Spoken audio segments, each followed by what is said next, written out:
Bienvenidos a su programa Maratón Cultural. Esta es una iniciativa del Consejo Local de Arte, Cultura y Patrimonio. Quien les habla, Víctor Rueda, consejero de Arte Dramático.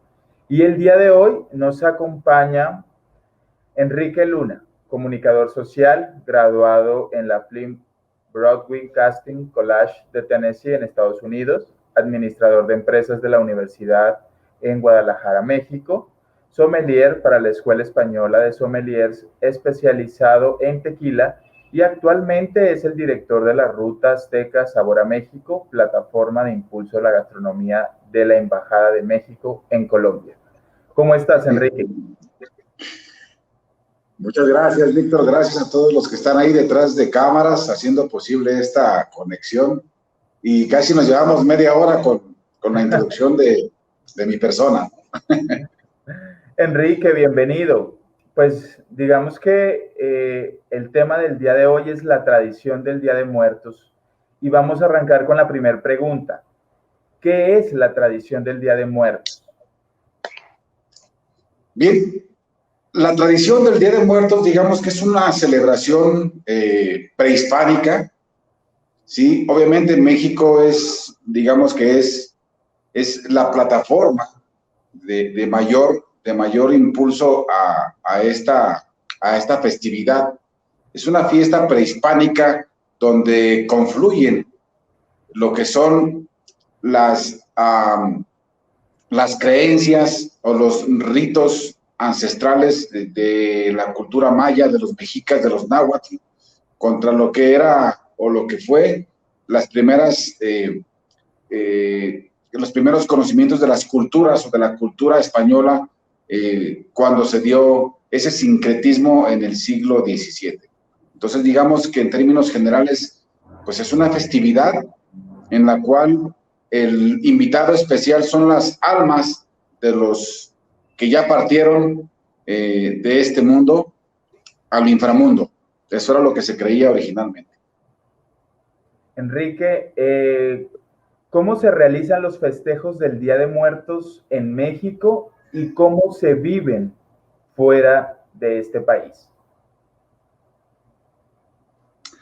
Mira, los festejos en México, pues originalmente, cuando vamos a volver un poquito en el tiempo, cuando los mayas hacían sus rituales en honor a la muerte, el morir sacrificado hacia los dioses era todo un privilegio, ¿no?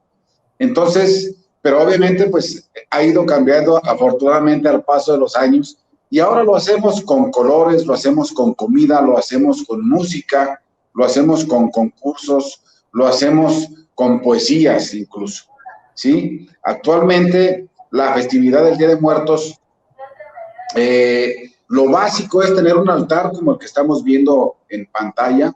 Es un altar y, bueno, puede ser de diferentes niveles. Se dice que pueden ser hasta 7 niveles, que son los niveles en los que, como en los juegos electrónicos, el alma, cuando se desprende del cuerpo y llega hacia el otro extremo, empieza a subir esos niveles hasta llegar al paraíso. Mínimo tiene que haber 3 niveles en un altar, porque se dice que es el inframundo, el purgatorio y lo que es el paraíso, ¿verdad? Se colocan obviamente frutos, ¿por qué? Porque se da, si te das cuenta, el altar regularmente tiene que tener una forma como de pirámide y eso semeja a lo que era también el árbol de la vida. Entonces los frutos se semejan a los frutos que pudo haber dado el árbol de la vida, y bueno, también hay agua, que el agua se dice que es para que las almas que regresen, pues tengan agua para beber en ese largo viaje que han recorrido para llegar al día de hoy a la tierra, ¿no? Se pone la comida que también le gustaba en vida al difunto, se coloca una cruz de sal, que la cruz de sal obviamente marca lo que es la llegada hacia el paraíso. En fin, son varios niveles los que puede haber en un altar, pero en términos generales es así como se coloca. También, obviamente, existen las calaveritas de dulce. ¿Esto por qué? porque en el altar tiene que haber también la fotografía de la persona que ya nos abandonó, pues para conmemorarle que él está de regreso ese día con nosotros. Si no se tiene fotografía, más o menos hace unos poco más de 90 años, se empezaron a hacer las calaveritas de dulce, donde se les colocaba el nombre de la persona en la frente y se colocaba en el altar. Esa era a manera simbólica de tenerlo presente en el altar. Entonces, la noche del día de hoy, ya estamos a 29, regularmente en parte de Latinoamérica se empiezan los festejos desde el día 28, desde la noche de ayer. Se empiezan a arreglar lo que son los panteones, los cementerios, ¿sí? Se limpian, se empiezan a decorar para que a la hora de la velada, como se le llama, o la alumbrada, sea posible a partir de esta noche y hasta el 2 de noviembre. Enrique, ¿por qué consideras que este tipo de tradiciones patrimoniales y culturales de México han logrado posicionarse en países como Colombia? ¿A qué se debe? Pues yo diría que no tanto posicionarse, y porque es parte también de la cultura de los colombianos. Recordemos que México y Colombia fuimos conquistados por los mismos chicos de allá del otro lado del charco.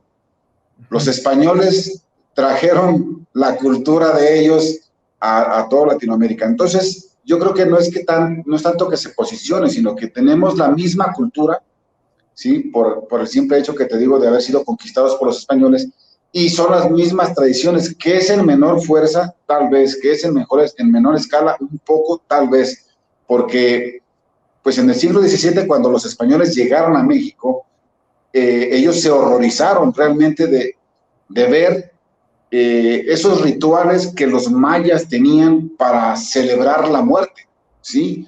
Entonces ellos fueron metiendo su cultura, pues no podían erradicarla, y fueron un poco como que modificando las situaciones. Entonces, obviamente, toda esa cultura recorrió todo Mesoamérica y llegó a Colombia. Entonces, pues parte de la gente que todavía cree en eso y que sigue esas costumbres, pues son las que han mantenido todavía un poco viva la llama aquí en Colombia. A mí me da mucho gusto poder compartirles que en Colombia hay muchísima gente que cree en el Día de Muertos, que acostumbra a hacer altares incluso aquí en Colombia, puesto que pues, hemos tenido eventos en años anteriores del Día de Muertos. Lamentablemente este año por la pandemia la Embajada de México nos dijo 0 convocatorias para aglomeraciones públicas y pues no lo hicimos.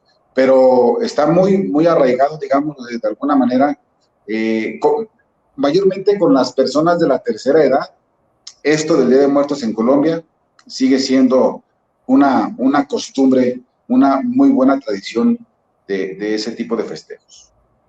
Enrique, y bueno, ya para finalizar esta entrevista, ahora que nos hablabas un poco con relación a que, bueno, pues con esta contingencia sanitaria, con esta pandemia que estamos viviendo actualmente, los eventos del Día de Muertos que quizás se venían realizando por parte de la Embajada de México en años anteriores, se tuvieron que posponer para el próximo año, que esperemos que ya habramos salido de esta pandemia.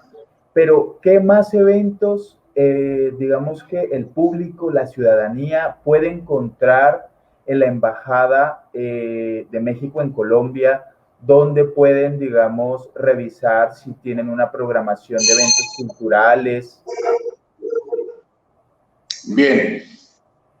Este año estamos, bueno, a estas fechas estamos cambiando de embajador. En este momento solamente contamos con la presencia de nuestro canciller, que es el doctor Ernesto Herrera. Es el ministro canciller de la Embajada de México en Colombia, digamos que es la mayor autoridad ahorita. Estamos en espera el titular de la Embajada de México para empezar a reorganizar calendario. Sin embargo, estos eventos continuarán. Los eventos que ya están calendarizados son, obviamente, los eventos que lleva Ruta Azteca. Ruta Azteca, como decías al inicio, es la plataforma de impulso a la gastronomía mexicana en Colombia, y tenemos pendiente la organización de la Semana Nacional del Taco en Colombia. Es una semana nacional del taco que se va a hacer institucional a través de la Embajada de México. Obviamente, los eventos regulares, que son el Grito de Independencia, el 5 de mayo, el festejo del 24 de febrero, el Día de la Bandera, todos los eventos que ya son por institución, esos obviamente continuarán, y tenemos pendientes para meter también en calendario pues todo lo que refiere a comida, ¿no? Estamos viendo también, aparte de la Semana del Taco, hacer el Día del Tamal aquí en Colombia.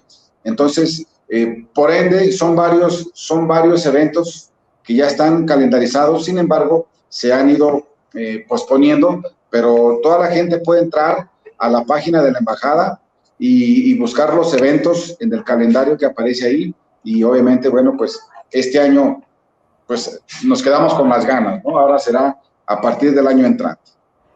Enrique, bueno, ya para cerrar esto, si tú nos puedes dar las redes sociales de Ruta Azteca, donde las personas pueden estar revisando toda esta información, si están interesados de sitios, de restaurantes, de lugares, para poder probar esta comida mexicana. Y bueno, pues digamos que también es muy interesante y esperemos que nos puedas acompañar cuando ya tengas una fecha definida con este Festival Internacional del Taco, que sería muy importante que las personas se enteraran de toda esta información. Pero ¿cuáles son las redes sociales para que te puedan seguir y puedan revisar Ruta Azteca? Muy bien, gracias, Víctor. Sí, pues en este caso, por el tema de la pandemia, nos ha dado el tiempo suficiente para reorganizar redes, para meter cosas nuevas, para estar preparando bien las páginas, pero donde yo les puedo incluso contestar a través del chat de Instagram es @rutaazteca, una sola A en medio, @rutaazteca, y por favor ahí pueden seguirnos. La página de internet es www.rutaazteca.com. Igual estamos en Facebook, igual estamos en YouTube con algunos videos como Ruta Azteca. Y bueno, toda la gente que tenga preguntas con referencia a la cultura gastronómica de México, también los podemos atender en el chat de Instagram. Muchísimas gracias, Enrique. Vamos a estar muy atentos a este Festival Internacional del Taco, y tú sabes que Maratón Cultural es una plataforma para poder visibilizar nuevas iniciativas culturales, artísticas y patrimoniales, como en este caso es la gastronomía mexicana. Te agradezco por estar en este programa, y bueno, agradecerles a las personas que nos acompañaron y decirles que nos pueden seguir en nuestras redes sociales de Maratón Cultural. Ustedes nos encuentran en YouTube como Maratón Cultural, y de igual forma también nos encuentran en nuestra página de Facebook como Maratón Cultural, y desde Instagram nos pueden contactar como Club de Teusaquillo. Les pedimos que nos den un like y que nos sigan. Muchísimas gracias nuevamente, Enrique, por esta entrevista. A ustedes muchas gracias, y no se les olvide que también la comida es cultura. Estas festividades del Día de Muertos también ya están considerados Patrimonio Inmaterial de la Humanidad por la UNESCO. Así es de que a disfrutar de ellos y a seguirlos llevando a cabo para que duren muchos años más.